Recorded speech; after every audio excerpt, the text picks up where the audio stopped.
mayambu ahanba maktada kanglei lepung wari channel gi maikadagi bisok khoirakpamna taram noksari channel asina ngasisu tabada ki tujungba phawraba subscribers ngna thabira wari ama mayamda kudol tamjage haiduna poduna laksari wari asi lithok charapa matamda soikiba langkiba kaya yarabosu mayamna nungsibiduna ngakpiu haiduna hajari aduga amana channel asibu mapung phanba matamda sarugi biboina adomodom na like amadi subscribe share to biro mahaduna jari subscribe to matamda bell icon to on to biro mathangi wari thaglapa matamda adomodom gi phone da phangna bagi damakta adu de wari se hongna ba toksaraki wari asinga sidagi na matam khara muki mamangi wari makhakni ai khoi ki laikai se masidagi khara salagi imagi mapam asilai imagi mapam ki mabung mapa singa si asuki matik yamna yami mabung marigi manungda imana khwaidagi atombini aduna imagi mapam asi ai khoi ki laikai se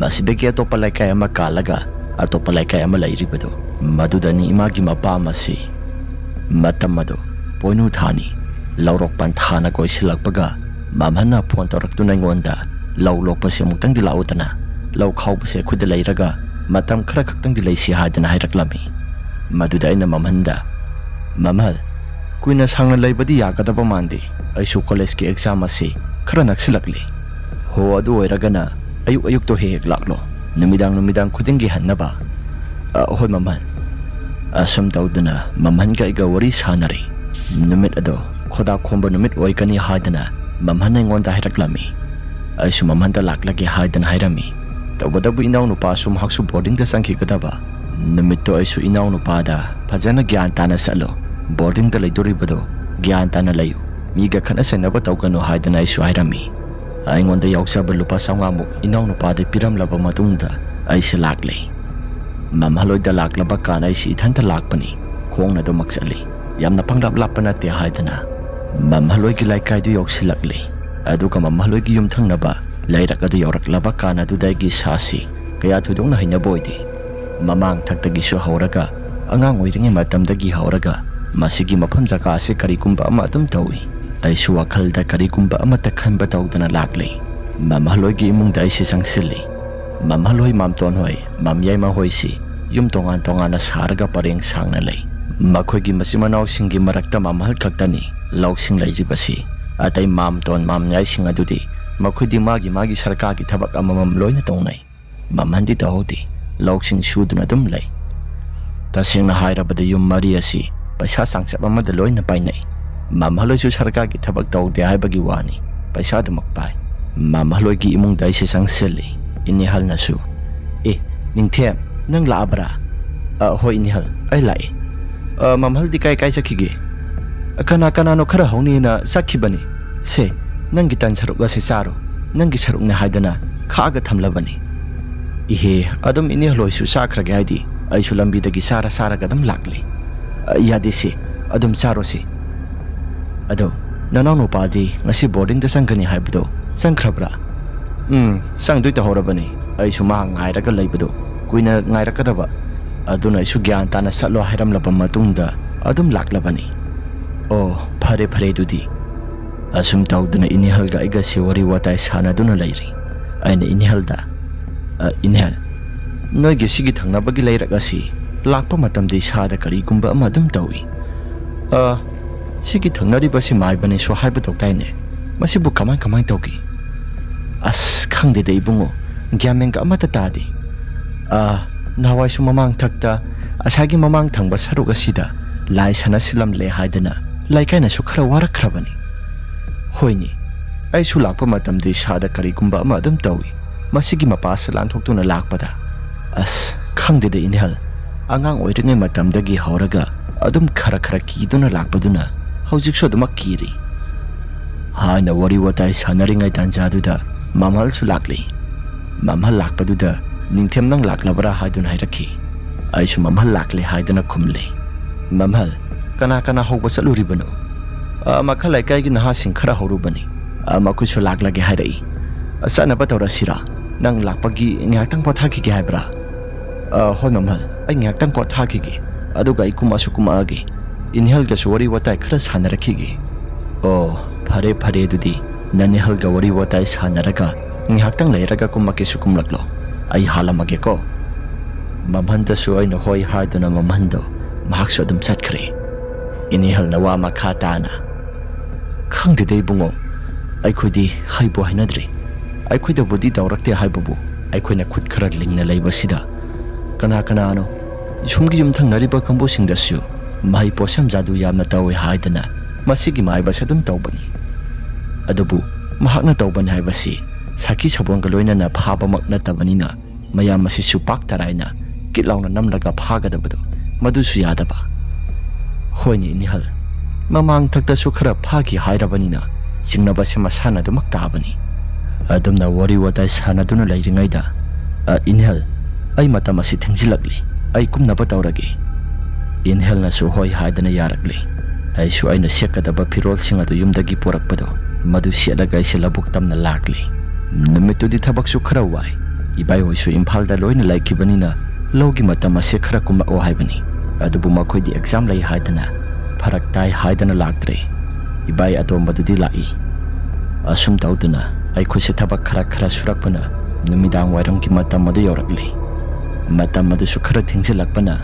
Mamhal na sunairaki. Ibungo, ahing leklaga gyan ta na hanggi ka hangkroda na haye. Mamhal, yakata ba mandeda? Ay su, ngasi nang nupaga lamkay na dragadi, mamhal na hayribudo. Yaba ni. Adubo mamhal, paragyam na tagada ba mali? Hoyda, paragtado bo iraga na. Numidang isa ising ado saraga gyan ta na. Ay natila su tilagi. Ay su mamhal giwa pamadu da yari. Numidang ado. Kuda kumba kara waru ba miyoy singado. Og thong basara si haidana mamahal na og thong balayraga. Mayang pun na pulap sa minarami. Saki singado sabalo silakpada. Pumapan makay mugta silakli. Mamahal na sutilagi haidana makuta toslay amapaydana lakli. Mamahal iba ni wari sana doon na lakpani. Mamahal day na sumnahay. Mamahal, iba'y sobado taang kaya daloy singgani haygi. Mahagi exam dubo. Taang kaya danoy su kaubu kaurini. Nanihal di kangbani. Ado parisi, nabay sa bayaw da basi nungay tabro. Nabay masayaw ri basi di. Ado giti kasu tudok pa matataw da mamahal. Sum yahoning da na tawdo. Ado ginida. Asum taw da na wari watay sana doon na mamahaliba ni lakli. Mamahaliba ni laklaba ka na duda. Ato palay kay amalay ri bado. Ado lang tolak lagay ko gilay kayok silakli. Mamahal day na sumnahay. Mamahal, iba'y masado puraklaga pulap lakmin na gihaydi. Iba ni suwakal si karigumba ama tawdo na itawag tawraga lakli. Mamahal su iba'y masara kayo pulap tawraga lakmin na rabadi. Horen hanba matamda yam na nungay na hangadori ba ni. Mamahal na makata na. Ihe, ado kita magtaoyre. Akiba matalay tida ng mamahanda. Tensu tinadri, lagi tinggi maramda. Mamahal su ay kikontong ado yoraba matungda. Mamahal na yung pawbo tinjalakli. Ima na sumamahal matom dahan gadabado nung ay tiya haidana mamahal dahirami mamahal na era adu giwabu karino iyari si may kira mapiraklo ay adum gyan ta na hankragi kasu tudok pa matatawroida haidana mamahal da may kira mapikri mamahal su salagi ning tiyam hayram laba matungda mamahal su dumak hankri asum tawduna ngay haktanggi matungda pungo do tara matoy makay tasilak labani inihal adu puwan tawrakli inihal na Ningtiam, nang mamahal do hankrabo. Inihal, mamahal di nga say na hankrabani. Siday na sibak lakpada di, pungkay muki maya mukti siyang bani. Ado halaktri bo inihal. Halaktri ni, kaday wayda pantaraga lay krabasano. As, kayo ni hay sibo. Inihal, ay babahoy da mong tanghay kigi. Inihal na do suhoy hayda na tangkri. Ay supawag singa do tamli. Babana, kayo ano ay sibo. Parisi. Nupi, nangga imaga pulap lay minaramo ay ibay daw mong tirukigi. Ima sumasado ipapakat hawri.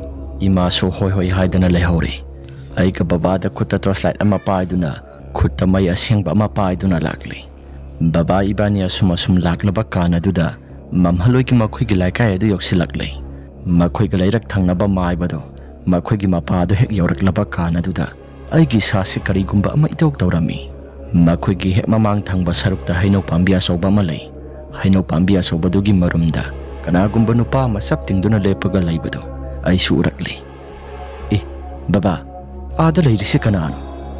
Baba na sumay kapag hipet yang नुपा अदुगी मितमदो कनानो हाइबा मसक अमता खंगदे आदा लैरिसे हाइगुमदना कनानो सिबो नंगी ममहल्लो ममहल्दी ngasai masigi फिजोल असि सेटखिदबनी अदुदि कना ओइरि सानो Lao Tzu खरा संगसलगा यंगसलाओ बाबा इबानी सु खरा संगसिनदुना यंगी अदुना संगसलगा यंगबदुदा नुपा अदुसु मम्मी सामी ओइना हाइनो पाम्बी हौरिबा माइके सोमदा अदुम संगसिनदुना मांखरे मता वदुदा एगी सा से खंप्रे खंगी बाबा सु खरा लखक तौ सलिबदो बाबा हौसिकिदु करिनो इहि आइसु खंगदे अस तू के लोइन हेक सुंगीदा लाओसे माइकेटो खेतो हाइदना इसे माइकेट अदो खेतोकले असुम असुम लाक्लबा काना दुदा अखोइगी तुंग थंगबा सरुक असिदा कनागुम्बा अमना टेक टेक हाइदना लाक्पगी मखोल अमा तारकले मखोल अदो तारकलबा काना दुदा तुंगदा हाइफेट लैथोलका यिंगलुबदा खरा लापतकना कनागुम्बा अमा मुसिन मुना सलिबदो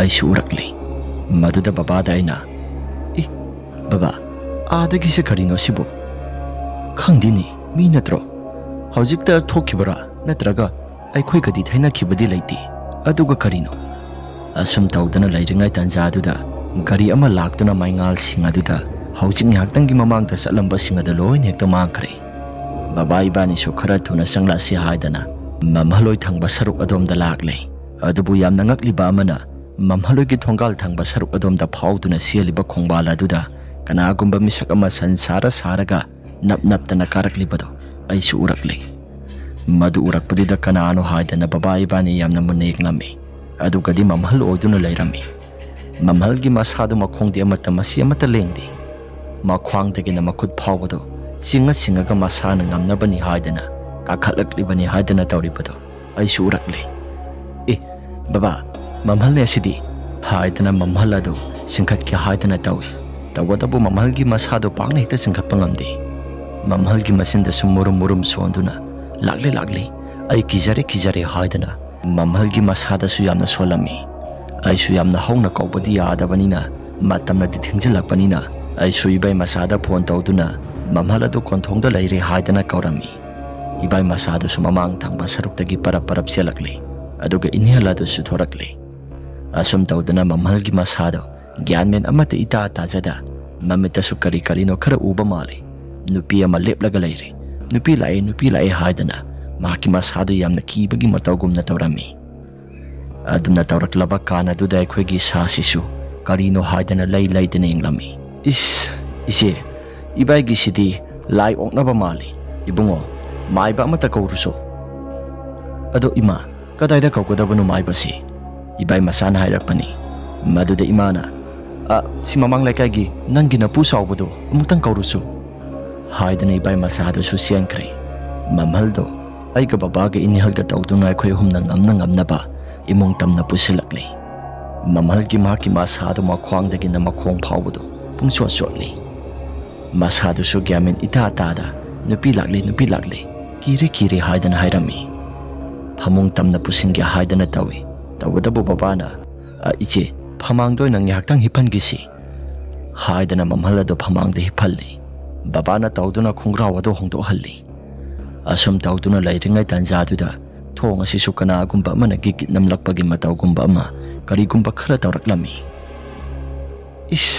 kari matawno da ibai masa se laklabra ibai masa adumna kaubada su ibai masado amata kumlakte matawaduda babasu inhelsu masado loina ngakpa phawri adumna tawduna lairingai tanjaduda mamhalgi masado maron mari somata khangdana law khongduna sanarai masado mamit manasu sejet usinduna hawgatki haidana tawrai tanjaduda ibai masado su lagle ibai masana laklaba kana duda thong adu hangdoklo haidana hairaklami inheladu su thong adu hangdokle aduga maiba sawbada su sanglakle maiba sawbana kadai napado kadai sakre haidana mamhalgi manak tamna sanglaki tawbadabu mamhalgi masado maiba sanglakpaduda mahaki masado kainom itok tawri nang sanglakano haidana masinda suyamna kana solai ise lai okna redana pharese ahan bagi sidi sing khara khiktokisi ising asengba mata poro ibungo haidana ibai masado su ising asengba ma puraktuna maibuduna laisontin son khara tawraba matung mamhalgi masado khara khiktokle mamal su masado ising ado songba matam maduda फ्रिंग फ्रिंग चोंगतुना खांगलमी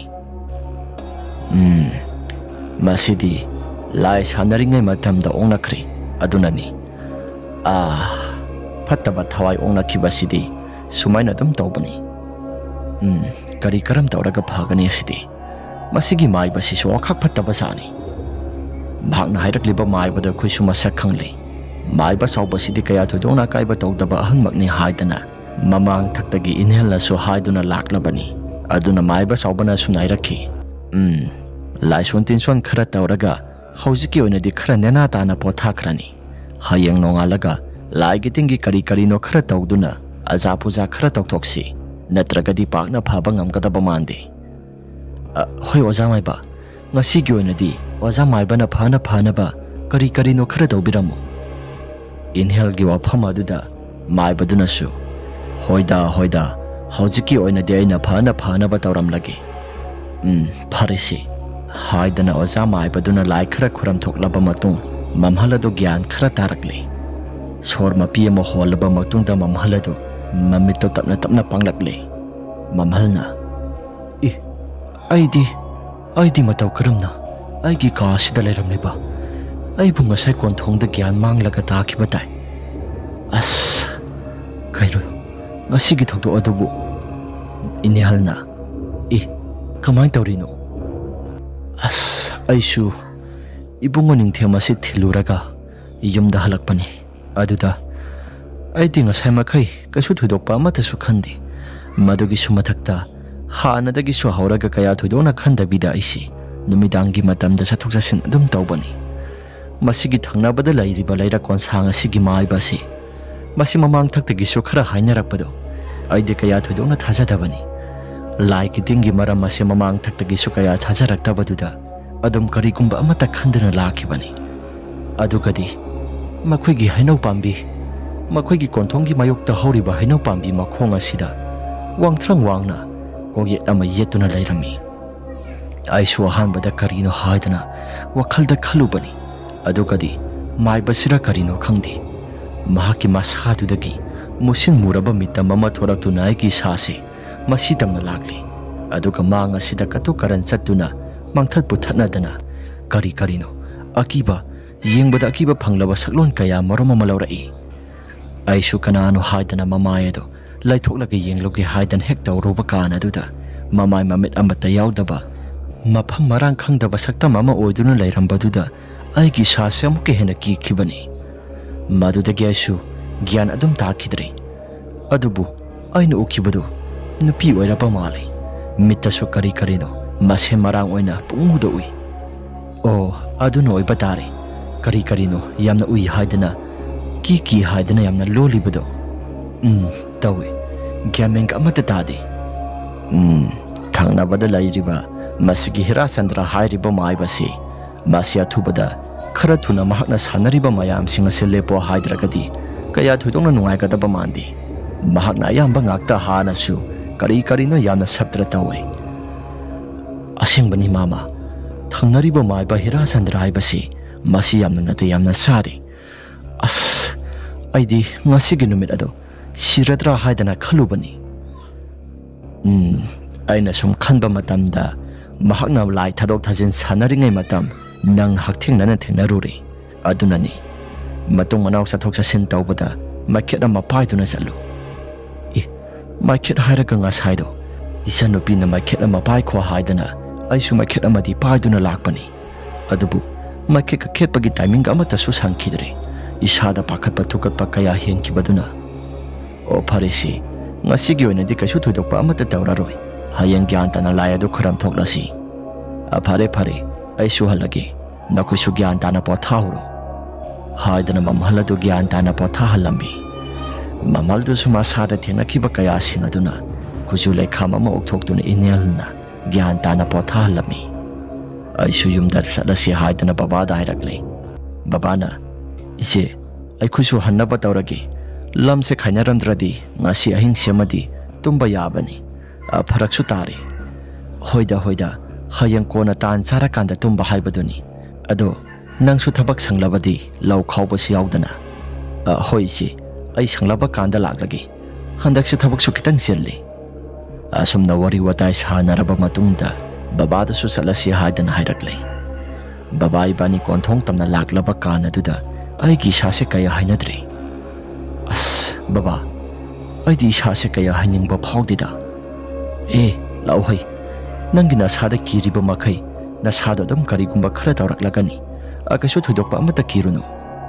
Baba gi wafam aduda asu hoi haidana yare.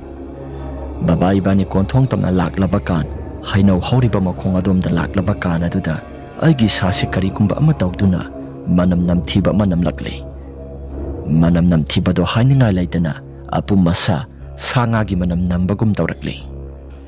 Baba manam ama yamna kana namlibasi baba di namdabra. Kadaidagi manam no? Tu apum masa sanga gi manam ama namlibasi baba di namdabra. Baba suma sado karino haidana ngihaktang di sablepaga yengi. Hoini apum masa manam ama yamna kana nammi.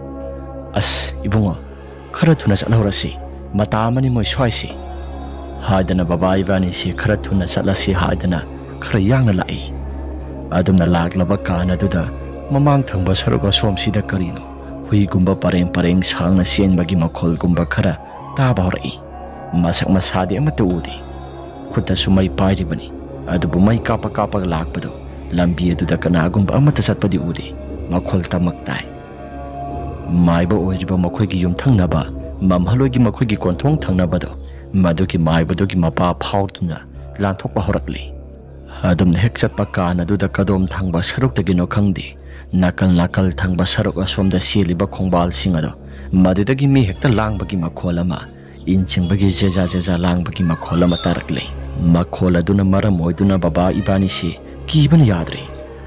Baba ai di sasi yengba phau kiri matai da siliba khongbal sing asida langi sikarino. Baba suma sado haipet onthoklaga yingluba sani matai da siliba khongbal aduda mi pareng sangna musin muraga insingbagi matawgumna tawriba singado baba su uraba male. Ibungo khanna phawba yengono tumina dumak sallo ai sui sasi jeja langlakpaduda karino haidana muktangdi yenge khalli aina mai selai thoktuna yengluba kana duda musin muraba nupi ngakta oiraba mitam khara matai da siliba khongban sing aduda nupi khara na nga pharibani haidana tawribado aisu urakle madu uraklaba kana aduda gi sasi kibana yaraktre. As sidi mawngam itok tokdro baba ai gi sasi amna kire. Baba suma sado karigumba amata haiba tawda tumina dumak sallo haidana sigaktang hairakhi aisu tumina dumak salli adubu makhol singado suma langkhalakpagi matawgumna tawrakle aigi sase phathaba ngamlaktri.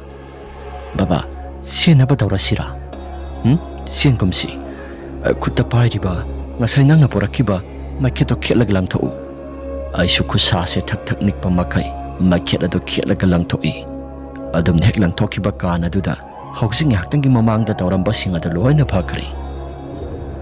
As baba khara ne taida akhara thuna hanaba tawrasi haidana yumda thuna lakle adumna laklaba kana duda isi yumda yokiba khangawdi isa sikina lakibani yumda yauraba kana duda imada wari singada loina tamle maduda imana su khujulai kham ama thaduna mayok thokle asum tawdana nonga laklaba kana duda mamal du suma sadu karigumba ama tawkibado maduna maram oiduna maibaduna tawraga lai singado phajana khoram thokle madugi matung tarakpada karigumba ama tasu tawkhidre tawadabu madugi mafam jagado khara de dum tawdi tawbasani adubu hairiba maiba yumthang nariba mamhalogi yumthang nariba maibado matam kharagi matung dalai sanaramba maramna laikai gi miyosingna su phabadagi mahakse khara tamthina phuki hai madudagi hauna mahaksi makhong adu satpang ngamdadana matam khara lairamlaba matung mahakna sanaramba laising adu loisilaba matungda mahaksu sikre hai aduna hojikti mafam jaga adu karigumba amata tawdana ingna chingna nungaina laiba haibado irami tawbadabu mahaki yumpham adudi masa sing aduna laibado khara nungaite haidana topa jaga amada hongkhre hai mahakna hana lairamba jaga anina yumpham adu su khara kitang nungaitaba mali adubu matam gi matung inna yumpham adu su topa mi amana laiduna hojiksu adumak lainari. Wari ase matang asida loisinjari karigumba wari ase nungai birabadi like amadi subscribe share to biro mohai dunai jari aduga amana adom ki isada thokpa singba wari sing laibiragadi pithok sariba WhatsApp number asida thabirakna baning singjari ngasi gi oina di matang asida lo sinjarage mathangi wari da mohna thengnarasi ima laibakna yai phare